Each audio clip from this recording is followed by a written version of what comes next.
So before you proceed into this video I want to say that ये case एक बहुत ही ज़्यादा सेंसिटिव टॉपिक के ऊपर है and if you are not 18 plus और you are a soft hearted I highly recommend you to please skip this video and watch something else.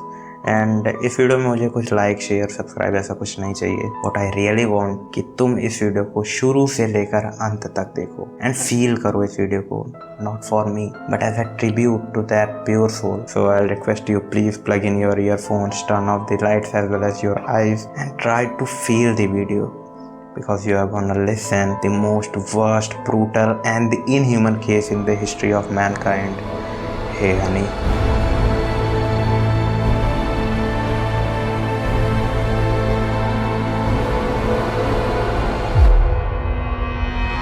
Christine Lee एक 16 साल की लड़की जो कि फिलीपींस के लापू शहर में स्थित मार्कटन गांव में रहती थी। क्रिस्टीन एक लोअर मिडिल क्लास फैमिली से बिलोंग करती थी एंड उसके घर की कंडीशन उतनी ज़्यादा अच्छी नहीं थी। क्रिस्टीन पढ़ने में बहुत ही ज़्यादा अच्छी थी। क्रिस्टीन के पापा बहुत ही ज़्यादा मेहनत करते थे उन लोग को पालने पोसने के लिए। उसकी स्कूलिंग जल्दी खत्म होने वाली थी एंड उसने आगे के अपने सारे प्लान सोच रखे थे, लाइक वो किस कॉलेज में जाने वाली है, क्या फ्यूचर उसका है, क्या प्लान है उसके and all that. Now apart from studies वह एक बहुत ही ज़्यादा धार्मिक लड़की थी। लाइक वो हर संडे शाम को चर्च जाया करती थी प्रेयर्स करने के लिए। तकरीबन 8 बजे तक वो अपने घर वापस आ जाती थी। 9 मार्च 2019 संडे का दिन एंड इस दिन की सुबह भी नॉर्मल दिनों जैसी ही हुई थी। क्रिस्टीन उठी, उसकी माँ को बाजार से कुछ सामान चाहिए था, सो वो अपनी माँ की हेल्प करने के लिए बाजार चली जाती है। बाजार से वो सामान लाती है एंड घर आने के बाद ही वो अपने favourite anime shows and videos को देखने लगती है एंड ये देखते देखते शाम हो जाती है एंड शाम होते ही वो अपना सामान पैकअप करती है एंड चर्च के लिए निकल जाती है। क्रिस्टीन शाम को लगभग 4 बजे चर्च के लिए निकली थी and things were pretty normal, कुछ भी ऐसा अटपटा नहीं था। तो उसकी माँ भी खाना पीना बनाने में जुट जाती है क्योंकि जल्दी उसके पापा घर पे आने वाले थे। समय धीरे धीरे बीतता गया एंड अब लगभग शाम के 7 बज चुके थे। उसकी माँ को थोड़ी चिंता होती है क्योंकि इस बार क्रिस्टीन को हर बार से थोड़ा ज़्यादा टाइम लग रहा था, बट उसके पापा ने ये बात को वहीं पर काट दिया। उन्होंने बोला कि मे बी कोई उसके फ्रेंड मिल गई होगी जिसकी वजह से उसको इतना टाइम लग रहा है एंड उस बात को उन्होंने वहीं पर रफा दफा कर दिया। धीरे धीरे टाइम बीतता गया और अब शाम के 8:30 बज चुके थे। अब उसके माँ को उसके पापा को दोनों को चिंता होने लगी थी क्योंकि क्रिस्टीन का कुछ अता पता नहीं था एंड जब 9:30 बजे तक क्रिस्टीन घर नहीं लौटी तो उन लोगों ने क्रिस्टीन को आसपास ढूंढना शुरू कर दिया। क्रिस्टीन को आसपास ढूंढते थे, जो गांव वाले थे उन लोगों ने भी उनका साथ दिया एंड वो लोग भी क्रिस्टीन को ढूंढने लगे। रात हो गई, काफ़ी देर तक उन्होंने क्रिस्टीन को ढूंढा। उन्होंने गांव का चप्पा चप्पा छान मारा बट क्रिस्टीन उनको कहीं नहीं मिली। खैर क्रिस्टीन जब उनको कहीं पर भी नहीं मिली तो उन लोगों ने उसी गाँव का जो लोकल पुलिस स्टेशन था वहाँ पर जाकर क्रिस्टीन की मिसिंग रिपोर्ट फाइल कर दी। उसकी माँ बहुत ही ज़्यादा रो रही थी कि उनकी बेटी कहाँ होगी, बट उनके पिता के मन में फिर भी आस थी कि लाइक क्रिस्टीन का यहीं कहीं पर अपने फ्रेंड के साथ होगी एंड जल्दी वो घर वापस आ जाएगी। Now here the strange thing was that जब उन्होंने ये रिपोर्ट फाइल करी तो पुलिस वाले इंस्टेड कहीं दूर दराज में जाकर ढूंढते, जंगलों के आसपास ढूंढते, वो लोग उसी गाँव के अंदर ही ढूंढने लगे जहाँ पर गाँव वाले पहले ही क्रिस्टीन को ढूंढ चुके थे। ऑब्वियसली क्रिस्टीन वहाँ तो मिलने वाली थी नहीं उनको।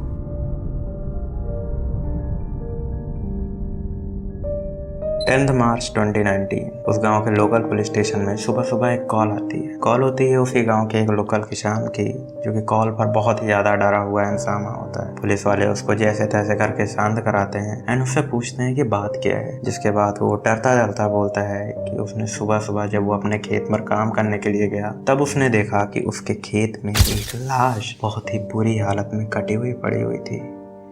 यह बात सुनते ही पुलिस वालों का सीधा शक गया एंड उन्होंने क्रिस्टीन के माँ बाप को भी साथ में बुला लिया। खेत में अब पूरा गांव इकट्ठा हो गया था एंड वहां पे उन्होंने जो मंजर देखा वो देखकर एक एक इंसान की रूह कांप गई थी। लिटरल एक एक इंसान की हवाइयाँ उड़ गई थी उस चीज को देखकर। बॉडी को देख के लग रहा था कि वो किसी लड़की की लाश है एंड उसकी बॉडी पर कोई कपड़े नहीं थे सिवाय एक जीन्स के जो कि उसके घुटनों तक खींची हुई थी। उसके बॉडी पे कई सारे मार्क्स थे। Now you might be thinking this is the worst, but believe me अभी मैंने उस बॉडी का सिर्फ एक छोटा सा ओवरव्यू दिया है। क्योंकि उस मर्डरर ने उस लड़की के सिर को बीच से चीर कर एक पिज़्ज़ा स्लाइस के शेप में अलग कर दिया था। उसके गर्दन में चाकू घुसा कर फाड़ कर उसके गले को, उसके गले से काफ़ी सारे अंगों को उसने निकाल लिया था। एंड ये बोलते हुए मुझे काफ़ी अजीब सा लग रहा है, बट उस मर्डरर ने उसके लोअर पार्ट को फाड़ कर चीर कर एक बहुत बड़ा गहरा गड्ढा कर दिया था।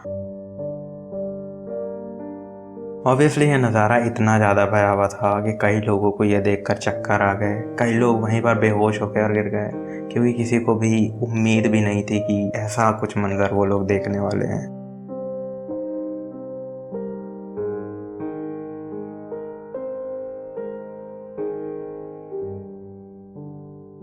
खैर, लाश के पास उस लड़की के माता पिता को बुलाया गया, जिनकी लड़की एक दिन पहले ही कहीं गायब हो गई थी। लड़की के माता पिता आए रोते रोते, एंड उस लाश का कुछ चेहरा तो पहचान में नहीं आ रहा था, मगर जब उन्होंने देखा कि वो जीन्स, वो हाथों में ब्रेसलेट सेम वैसा ही था जैसे एक दिन पहले क्रिस्टीन अपने घर से पहनकर चर्च के लिए निकली थी, वो वहीं पर टूट गए। उनका बाप वहीं पर सिर पकड़ के बैठ गया एंड रोने लगा। उसकी माँ भागती भागती गई, उस लड़की की जीन्स को ऊपर किया, उसके अंग जो कट फट के बाहर गिरे हुए थे उसको बटोरने लगी एंड चीख चीख के चिल्लाने लगी, और इतना तेज चिल्ला रही थी वो, लिटरल उसके वोकल कॉर्ड्स तक फट गए थे। खैर, काफ़ी मशक्क़त के बाद उन दोनों को वहाँ से हटाया गया एंड फाइनली उसकी लाश को पोस्टमार्टम के लिए बाहर भेज दिया गया।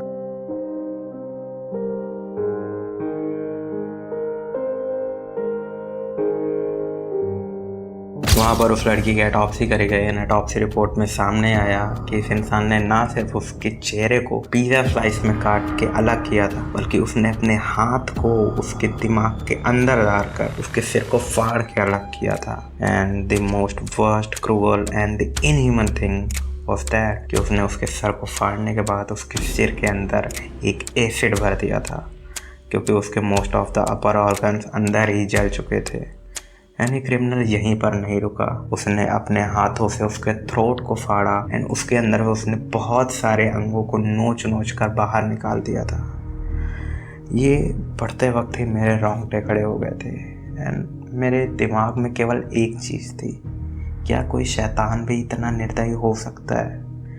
क्योंकि रिपोर्ट में आगे जो लिखा हुआ था, आई बेट तुम अगर कोई सॉफ्ट हार्टेड हो तो प्लीज़ इस वीडियो को 20-25 सेकंड स्किप कर दो आगे, क्योंकि मैं खुद इस चीज़ को टॉलरेट नहीं कर पाया था एंड आई बेट तुम खुद इस चीज़ को सुनने के बाद पागल हो जाने वाले हो। रिपोर्ट्स में आगे लिखा हुआ था कि इस लड़के के साथ ना सिर्फ कई बार रेप हुआ, बल्कि किसी एक हाथ जितने बड़े धारदार हथियार को उसके वजाइना ट्रैक के अंदर डालकर कई बार घुमाया गया था, जिसकी वजह से उसके लोअर ऑर्गन्स के चीथड़े उड़ चुके थे। खासकर उसका वजाइना ट्रैक तो पूरी तरीके से डैमेज हो चुका था। And the worst shit was that कि दैट सेम एसिड उसके वजाइना ट्रैक में भी प्रेजेंट था, जिसकी वजह से उसके लोअर ऑर्गन्स पूरी तरीके से गल चुके थे। When I hear this shit I was like, क्योंकि कई बार ऐसा होता है ना कि तुम कुछ ऐसा सुन लेते हो अचानक से, जिसके बाद एक सेकंड के लिए तुम्हारी बॉडी अचानक से थर्रा जाती है, दैट अ लिटिल गूज़बम्प तुमको होता है ना, that same thing happened with me. But I don't know what the hell was going in the authorities mind, because instead of capturing that criminal and giving him the first torture and hanging him till death, उन्होंने public का outreach control करने के लिए बाहर आकर ये बयान दिया इस लड़के के साथ कोई सेक्सुअल एक्टिविटी नहीं हुई है, बस इसका मर्डर हुआ है। प्लस इसके साथ एक और चीज़ बता दूं, उस कंट्री में एक ऐसा लॉ था कि किसी क्रिमिनल ने चाहे कितना ही बड़ा क्राइम क्यों ना किया हो, उसको फांसी की सज़ा नहीं दी जा सकती। This was just ridiculous. Plus उन्होंने सामने आकर ये बयान दिया कि इस मर्डर के पीछे टोटल 2 पॉसिबिलिटीज दिख रही हैं। पॉसिबिलिटी नंबर 1 कि जिस समय ये मर्डर किया गया, ये मर्डर किसी सैटेनिक रिचुअल्स को करने के लिए किया गया है। पॉसिबिलिटी नंबर 2, जिस समय उस लड़के का मर्डर हुआ उस टाइम मर्डरर पूरे तरीके से नशे में धुत था, क्योंकि खुले होश और हवास में कोई इस तरह का मर्डर करना तो दूर की बात है, किसी इस चीज़ के बारे में सपने में भी नहीं सोच सकता है। इस इंटरव्यू के बाद पूरे देश में आउटरीच हो गया, लोग सड़कों पर आ गए, कैंडल मार्च निकलने लगी, क्योंकि सबके अंदर एक गुस्सा भरा हुआ था कि कोई हैवान किसी एक 16 साल की बच्ची के साथ इतना गंदा कैसे कर सकता है। खैर सरकार ने भी इसमें सामने आ गई एंड वो भी उस क्रिमिनल को पकड़ने के लिए उसने टोटल $2 मिलियन का इनाम रखा था। बट इंस्टेड इससे केस जल्दी सॉल्व होता, लोग इस $2 मिलियन की लालच में आकर बेगुनाह लोगों को फंसाने लगे, which made this case even more messed up। भी फुटेज को निहारा गया तो फाइनली उनको एक फुटेज में क्रिस्टीन दिखी, but she was not alone. कोई था जो उसके साथ साथ चल रहा था। क्रिस्टीन का फोन जब थॉरली चेक किया गया तो उसमें उनको एक नंबर कॉमन मिला। क्रिस्टीन की बॉडी को दोबारा निकाला गया एंड उसे सेकंड ऑटोप्सी के लिए वापस भेजा गया एंड इस रिपोर्ट में जो सामने आया, this was more worse, 10 times worse, और I can say 100 time more worse than the previous report.